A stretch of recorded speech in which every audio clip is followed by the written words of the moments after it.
Yo, what's up mga ka-diesel? May pumuntang help dito sa shop namin. So, ang problema nito mga ka-diesel, low power. So, tignan natin kung hindi pa siya hard start. So, tignan natin.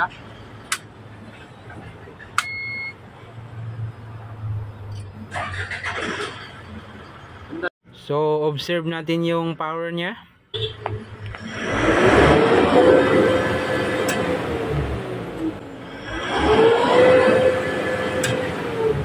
Kahit i-full accelerate pa siya, hindi talaga aabot sa 3 na RPM. So, observe natin yung makina.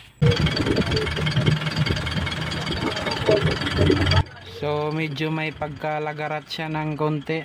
So, scan natin. Tapos na itong na-scan sa Bukidnon, pero ang lumabas is injector daw, dalawang injector.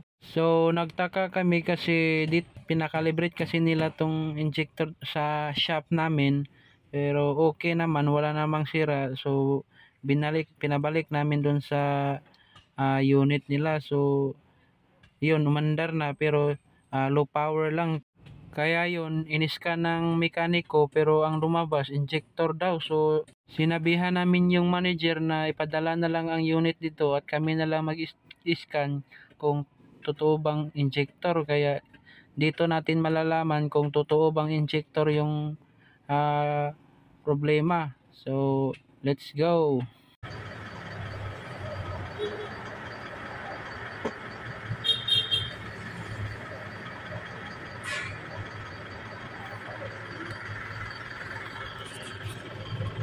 DPD?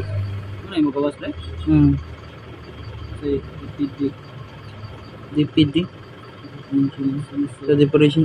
So ito yung lumabas sa scanner namin, vehicle speed sensor, low input, and DPD. So tatlo yung lumabas, pero doon iba yung lumabas sa scanner ng mekaniko, injector daw.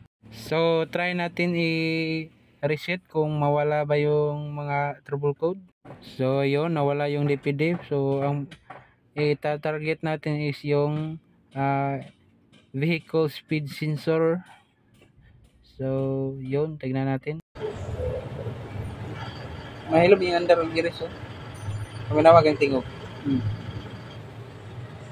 Ito yung normal under. So mawawala saglit yung lumalagaklak na tingog niya kung i-delete namin tong trouble code. Okay. Mahilom yung tingog ba? Mawala yung lagatak. So i-try natin i-scan yung chassis kung ano yung lumabas, kasi may speed sensor naman. So baka sira yung mga ABS niya, yung sensor sa ABS. So tignan natin.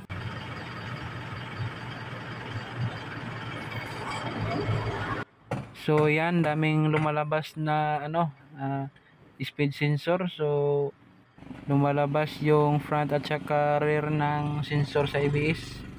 So try natin i-delete kung mawawala ba ito lahat. So papicturan ko muna ng driver para ipakita sa kanyang busing, kasi iba yung lumalabas eh. So yan, try natin i-erase lahat. So tignan natin.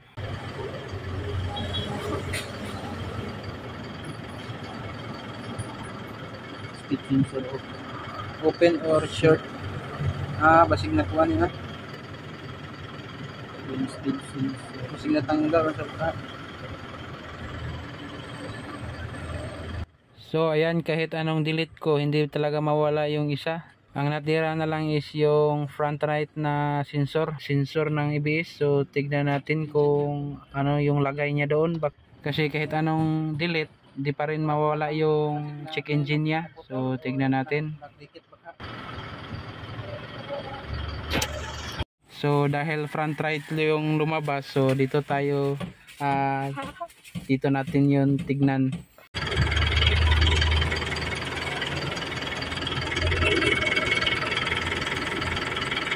Putol may day.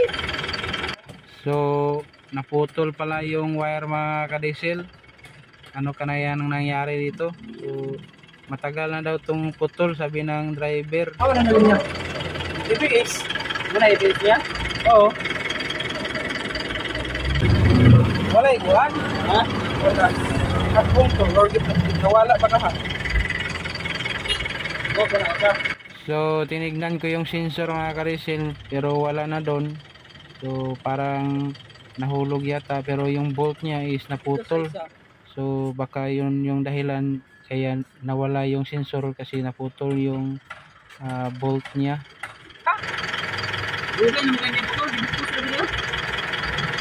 Oh, may gawas dito. Isot na sumako na to.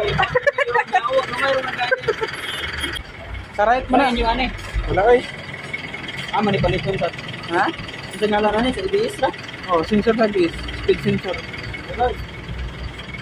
So dito sa ilalim mga ka-diesel, kinamangkamang ko dito sa ilalim kung mayroon bang naputol na sensor.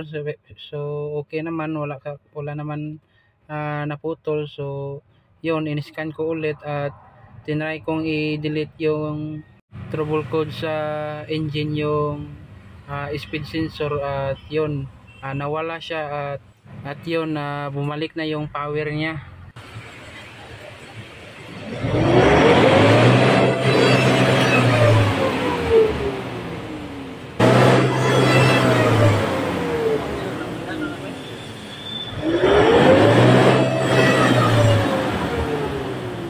Nawala naman ito yung trouble code niya. Pero ga-check engine siya kaya tungod sa kuan, katong puto lagi mas may palitan niya kunto. So nawala na yung trouble code mga ka-diesel, pero andyan pa rin yung check engine.